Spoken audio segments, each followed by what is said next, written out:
Olá, bom dia. Eu sou Augusto Tenório, repórter de política do Metrópolis, e hoje a gente entrevista o governador do Espírito Santo, Renato Casagrande, do PSB. Governador, um prazer ter você aqui com a gente. Muito bem, prazer é meu, Augusto. Alegria estar falando com você e com todos que estão nos acompanhando. À disposição de vocês. Perfeito, governador. A gente está, a entrevista, o mote da entrevista é a questão da segurança pública, né? Vocês fecharam um mês de maio bastante, digamos assim, inédito, né? Surpreendente, com uma diminuição grande no número de homicídios. Foram 64, correto? É o menor número desde 1992. E também vocês vêm já de um ano de redução. 2024 houve uma redução de 19%, não foi? Eu quero entender como é que o senhor chegou a esses números, quais foram as políticas adotadas pelo governo do Espírito Santo para ter, digamos assim, esses números de destaque no quesito de segurança pública, especificamente no caso agora de homicídios. Olha, Augusto, primeiro dizer que temos alcançado resultado nesses últimos anos. O ano que a gente não teve resultado foi o ano daquela crise da Polícia Militar aqui no estado do Espírito Santo, em 2017. Mas quando eu assumi o governo, pela primeira vez em 2011, o Estado vinha de já 10 a 20 anos de resultados muito ruins, né? A primeira década deste século e a última década do século passado, o Estado ficou e permaneceu em segundo ou terceiro lugar como o Estado mais violento do Brasil. A gente ficava ali atrás de Alagoas, às vezes da Paraíba, às vezes de Pernambuco, mas o estado era o segundo ou era o terceiro. Então, nós assumimos o governo em 2011, aí nós implantamos um programa chamado Programa Estado Presente. A característica desse programa é que eu lidero o programa pessoalmente, então todo mês eu tenho uma reunião com todos os líderes da segurança pública, do Estado, do governo federal, com os demais poderes, analisando os resultados do mês que se encerrou e discutindo o futuro das nossas ações, tá certo? A outra característica deste programa, Estado Presente, é que quem lidera a parte executiva dele não é o secretário de Segurança, é o secretário de Planejamento, com a concepção clara que enfrentamento ao crime não é uma tarefa só da polícia, ou só dos policiais, das forças de segurança. É uma tarefa do esporte, da cultura, da educação, da saúde, de todo mundo. E a gente faz, então, um trabalho de integração forte dentro do governo e de articulação para fora do governo. E nós dividimos o Estado em regiões, e 5 regiões e 22 áreas, em que cada coronel e cada delegado é responsável por cada área dessa e presta conta dos resultados dessa área, então promove uma articulação forte. Então, assim, o programa, com essa metodologia de trabalho, com investimento na valorização dos policiais, investimento em infraestrutura, em armamento, em viatura e, especialmente, em tecnologia, permitiu que a gente saísse da segunda posição em 2011 para fecharmos 2024, 15ª, 16ª posição. E se a gente continuar do jeito que nós estamos indo este ano de 2025, nós vamos estar ali ao final de 2025, em 19ª, 20ª posição. A gente era um dos estados mais violentos do Brasil e vamos estar entre os estados mais seguros do Brasil.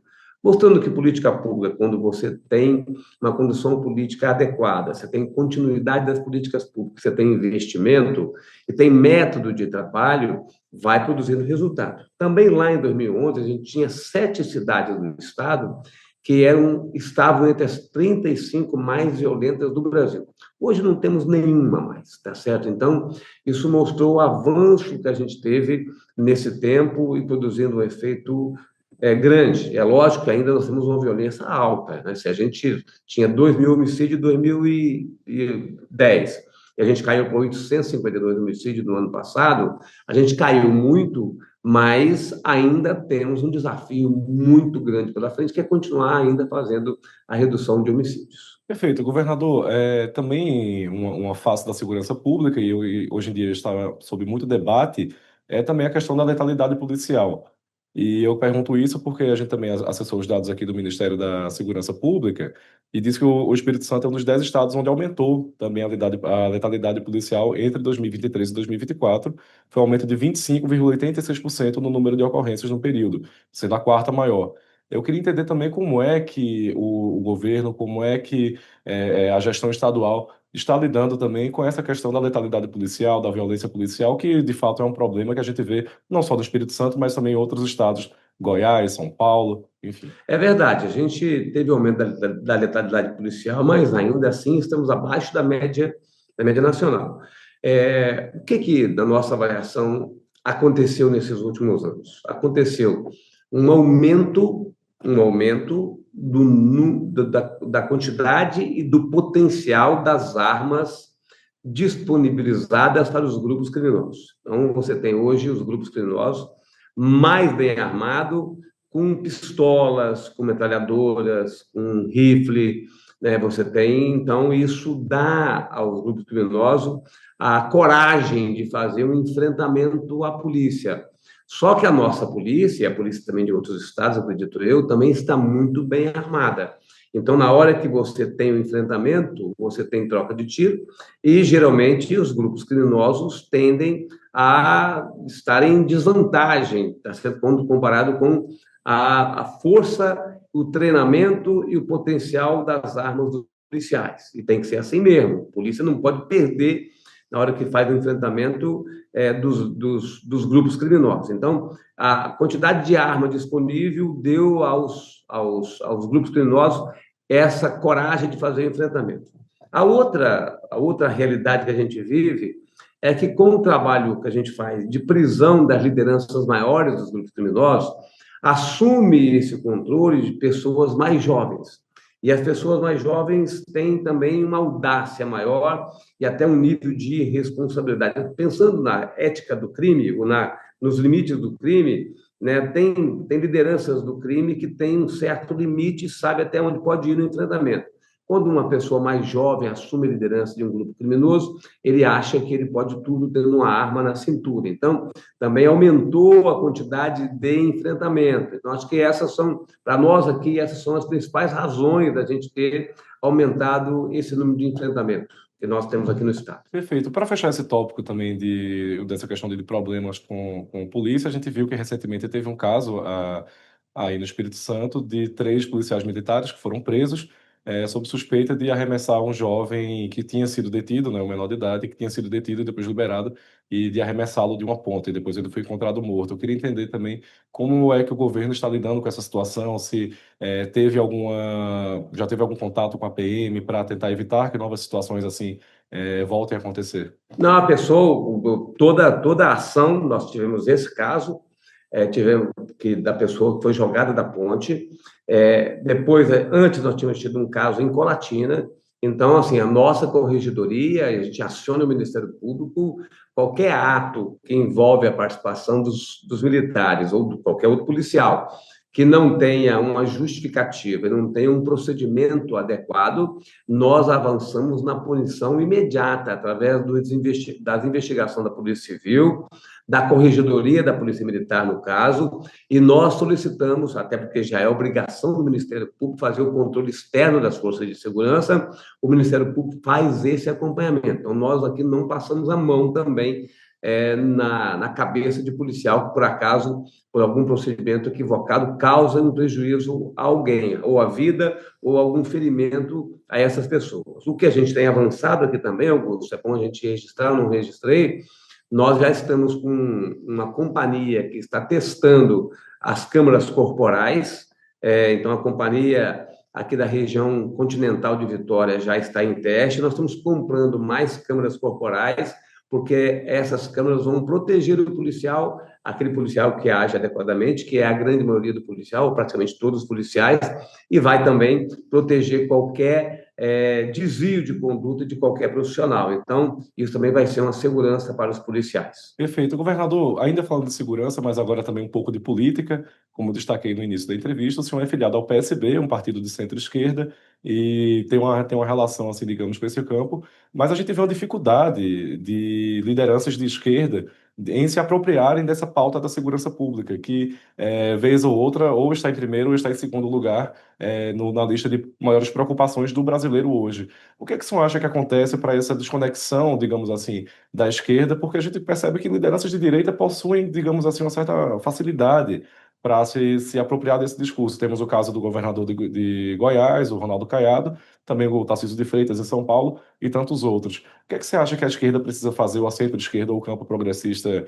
queira chamar como for, para se aproximar dessa pauta? Falar sobre o tema, como nós estamos fazendo aqui com você agora, falar sobre o tema e apresentar resultados. Sim, eu acompanhei, por exemplo, na época, o governo Eduardo Campos, eu ainda não era governador, mas vi ele montando o programa Pacto pela Vida, depois eu montei um programa semelhante a esse aqui, que é o programa Estado Presente, eu acompanhei o João Azevedo da Paraíba, que também tem resultados na área de segurança pública. Então, assim, é preciso que a gente fale, que a gente converse, que a gente trate, que a gente converse com os policiais, que a gente tenha políticas públicas nessa área, que a gente faça discurso sobre isso, que a gente possa dizer que nós não vamos refrescar e dar moleza para bandido, tá certo? Nós vamos respeitar os direitos humanos, nós vamos respeitar o direito de todas as pessoas, daquela pessoa que foi agredida, naturalmente, pessoa que é um agressor, nós vamos respeitar, mas nós vamos punir de forma rigorosa, fazer a defesa de penas mais fortes para quem comete homicídio, assim, mudar a progressão de pena. Então, assim, a gente tem que ter coragem, porque o homicídio é o crime mais violento, né, que alguém possa cometer contra outra pessoa. Então, assim, não pode a pessoa tirar a vida de alguém, tá certo? Assim, sem razão nenhuma, e essa pessoa ficar presa 3, 4 anos, tá certo? Se tirou a vida de alguém, essa pessoa não pode ter progressão de pena. Então, cabe a nós, lideranças do campo progressista,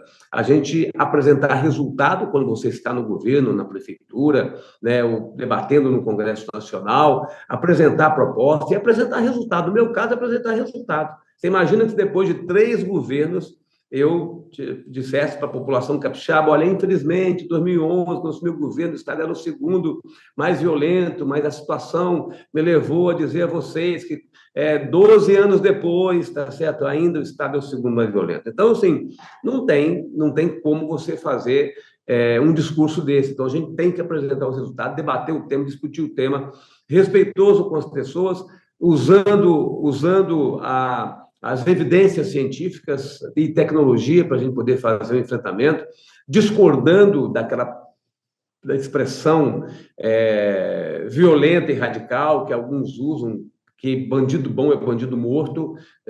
Nós não temos essa concepção, mas nós queremos sim que as pessoas que cometem crime possam pagar por isso e a gente poder dar tranquilidade e levar paz às comunidades que nós estamos representando.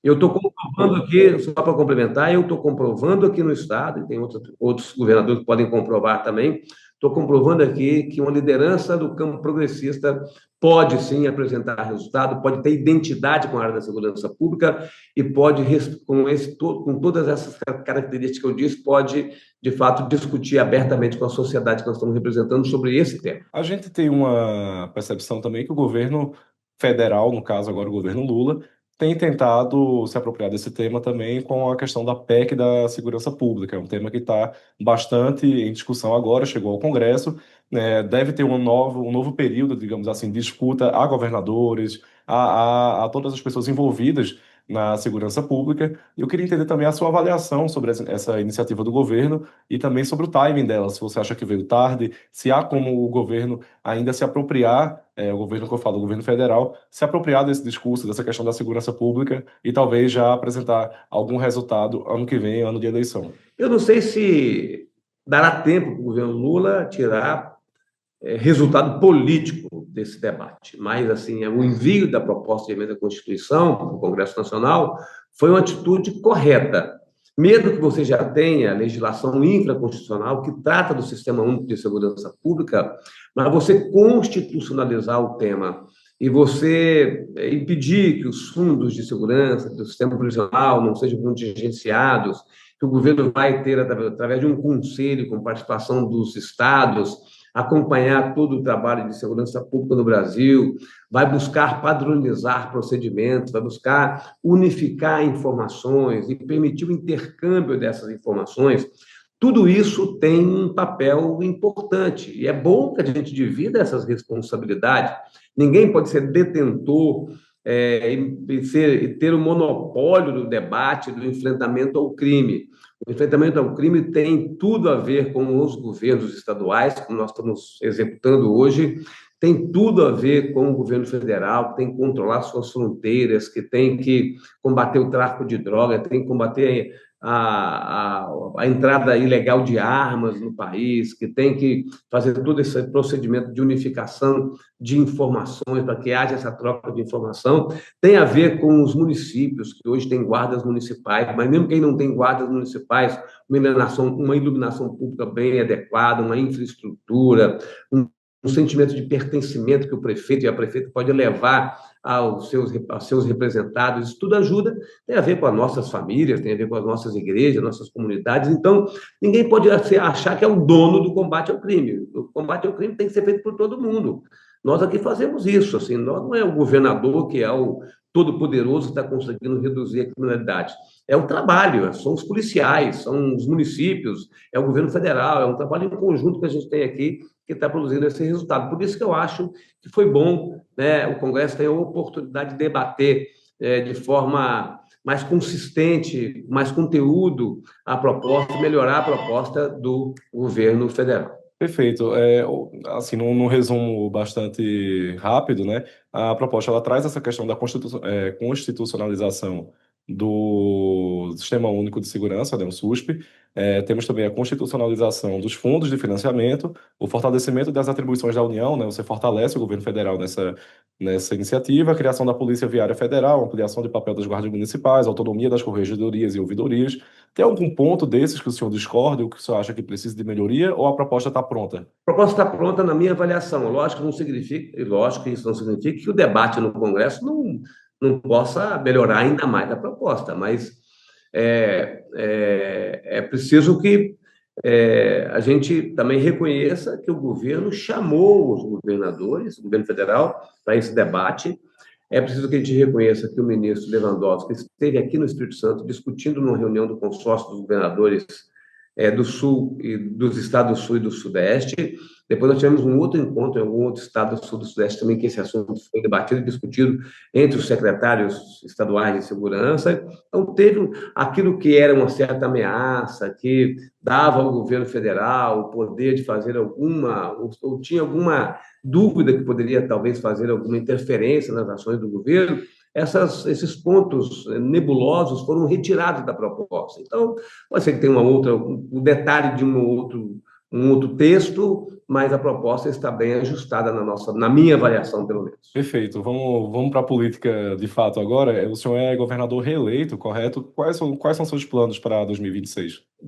Primeiro, por enquanto, continuar fazendo resultados aqui no governo, porque nós estamos ainda no ano que não é um ano eleitoral. Mas 2026, eu pessoalmente tenho dois caminhos. Ou eu fico no governo até o fim, vou decidir isso no início do ano que vem, ou vou ser candidato ao Senado. Esses são os dois caminhos anunciados aqui para a população capixaba e também anuncio para você neste momento. Se eu sair para ser candidato a algum cargo, o cargo no Senado, quem assume o governo é o vice-governador Ricardo Ferraz, né, que se posiciona, então, numa função que lhe dá o direito de ir para a candidatura à reeleição, caso ele queira e caso ele esteja viável. O nosso movimento político aqui, Augusto, além do Ricardo Ferraz, que está bem posicionado, porque é o vice-governador, e então ele tem uma certa preferência pela função que tem, também por ser uma pessoa que conhece bem o Estado, conhece bem a administração pública, conhece todo o trabalho que a gente está fazendo no Estado. Nós temos ainda, assim, outras lideranças, como o da Vitória, que é coordenador da bancada capixaba, aí no Congresso Nacional. Nós temos o prefeito Arnaldinho Borgo, de Vila Velha, temos o ex-prefeito da Serra, Sérgio Vidigal, o prefeito de Cariacica, Euclério Sampaio, o deputado Gilson Daniel do Podemos. Então, são lideranças que algumas mais animadas também para disputar o governo, outras menos, mas são lideranças disponíveis para nós aqui, dependendo do quadro. Mas hoje, o candidato que tem uma posição mais adequada pela função que poderá exercer é o vice-governador Ricardo Ferraz. Perfeito. A gente está vendo para 2026 uma articulação muito forte da direita focada na questão do Senado. porque não é segredo para ninguém, eles querem ter uma bancada que permita um quórum para impeachment de ministros do Supremo Tribunal Federal. Hoje o Espírito Santo tem, claro, como qualquer estado, três senadores, mas dos três, dois são bastante alinhados, né, ao ex-presidente Jair Bolsonaro, que no caso é o Magno Malta, mas ele já foi eleito em 2022, então a vaga dele não vai estar em disputa, e temos o Marcos Duval. Então, as vagas em disputa em 2026 serão o do Marcos Duval e também do senador Fabiano Contarato, do PT. Qual vai ser a chapa que vocês pretendem bater para Senado? Então, no caso, seria o senhor nessa possibilidade de candidatura ao Senado junto com o Contarato? Ainda não sabemos, Augusto, ainda esse processo está aberto, porque não sabemos qual vai ser a coligação que nós teremos. Nós temos uma relação boa com o PT aqui no estado do Espírito Santo, mas nós ainda não sentamos para fazer essa conversa. Ao mesmo tempo que a gente tem aqui uma aliança mais ampla. O estado do Espírito Santo tem uma prática de aliança mais ampla. Todas as eleições que eu disputei, as que eu ganhei, as que eu perdi, foram com alianças amplas. Então, o nosso movimento aqui em 2022, por exemplo, teve a participação do PSB, do MDB, do PSDB, do PP, do União Brasil, tá certo? Assim, uma aliança ampla, do PT. Em 2026, ainda nós estamos num processo de conversas superficiais com cada partido, mas ainda não entramos na definição de candidaturas ao Senado, porque a gente tem que. Primeiro, eu tenho que decidir no início do ano que vem se de fato eu serei candidato ou não. Né? Então, acho que essas decisões de como serão as coligações, nós vamos fazer essa decisão de fato em 2026, no início do ano, e vamos conversar naturalmente com todos os partidos. Perfeito, mas o senhor deve caminhar junto ao presidente Lula, correto? O meu partido, sim, vai caminhar. Meu partido, inclusive, já publicamente já anunciou essa posição. O PSB fará uma coligação e uma aliança com o presidente Lula. Perfeito. O senhor defende que o PSB precise fazer algum tipo de federação, algum tipo de aliança formal para 2026? A gente tem visto isso bastante em discussão e recentemente, inclusive em entrevista a gente aqui no Metrópolis, o líder do governo, o José Guimarães, afirmou que o PT procuraria o PSB e o PDT para formar ali como se fosse uma super federação do campo progressista. Olha, acabamos de fazer um congresso nacional, você acompanhou aí no final de semana em Brasília. O partido está muito energizado, muito animado, né? Colocamos e elegemos o João Campos presidente do partido. Eu sou o secretário-geral do partido, o presidente Alckmin é o vice-presidente do partido. O partido está muito energizado. Nós temos condições e aceitamos fazer a federação com alguns partidos, estamos conversando com Cidadania, por exemplo, já conversamos com o PDT, né? O PDT ainda não tem uma posição se fará federação ou não, mas com Cidadania está muito bem encaminhado, tá certo? Essa possibilidade de federação. Nós não temos, né, nós não faremos uma federação com o Partido dos Trabalhadores, essa é uma decisão já tomada, já desde 2022, e está reafirmada pelo partido, agora no Congresso Nacional, nos grupos de debate sobre conjuntura política, isso foi reafirmado, porque compreendemos que a gente precisa fazer federação neste momento com partidos que permita a gente ter mais facilidade de conduzir o processo de alianças agora em 2026, mas também depois em 2028, e uma federação tem uma duração de 4 anos, então não há possibilidade de federação com o PT. Perfeito. Governador, há mais algum tema que o senhor gostaria de falar que eu não perguntei? Não, se você quiser tratar de outros temas do governo, mas na política acho que nós tratamos, tá certo, das questões. Estou vendo aí o governo federal tratando da questão do IOF, acho que o governo compreendeu que não tem caminho, né, para poder seguir consolidando o decreto da ampliação do IOF, então o governo vai apresentar alternativa nesse debate com o Congresso Nacional. De fato, é importante porque a proposta do governo não caiu bem, o governo está indo bem, o governo tem bons resultados na geração de emprego, no controle da inflação, no controle do desmatamento. O governo tem resultados bons em diversas áreas, né, da ação do governo, mas nas negociações que está fazendo para a implantação ferroviária, mas o governo dá alguns passos que acaba meio que apagando ou diminuindo a clareza dos resultados positivos do governo, e essa medida como do IOF foi uma medida que foi muito mal recebida pela sociedade brasileira. Governador, aproveitando, onde é que você acha que o governo Lula está errando para são sucessivas crises, né, digamos assim, às vezes criadas pelo próprio governo. Tivemos isso, a questão do INSS, que teve um problema de comunicação forte.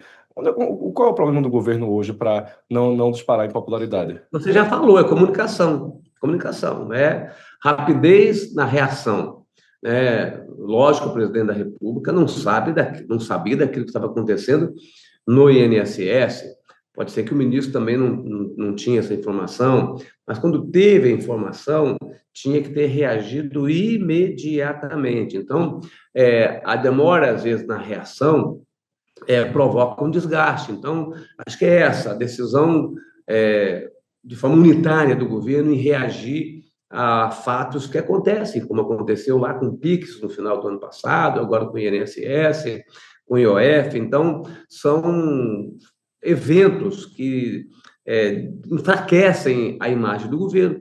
O governo tem os resultados, como eu disse aqui, na área econômica, na política da nova indústria brasileira, né, a política industrial, são medidas importantíssimas da transição energética, mas isso acaba ficando meio que sombreado, né, por esses eventos negativos que acontecem e muitas vezes acontece por falta de reação no tempo certo, né, de pessoas do governo. O que é que o governo precisa fazer para chegar competitivo no ano que vem? Acompanhar com mais detalhe não tem como você controlar todas as ações de governo ao mesmo tempo, o tamanho do governo é o tamanho gigantesco do governo, então, assim, reagir imediatamente a qualquer fato negativo que possa acontecer e, de forma unitária, né, caminhar na direção que o presidente Lula possa apontar com relação ao controle das despesas, à busca do equilíbrio fiscal, né, a relação com o Congresso. Então, tudo isso pode colaborar e ajudar. É lógico que o Congresso Nacional hoje é um ponto que exige uma atenção do governo muito maior do que se exigia no passado.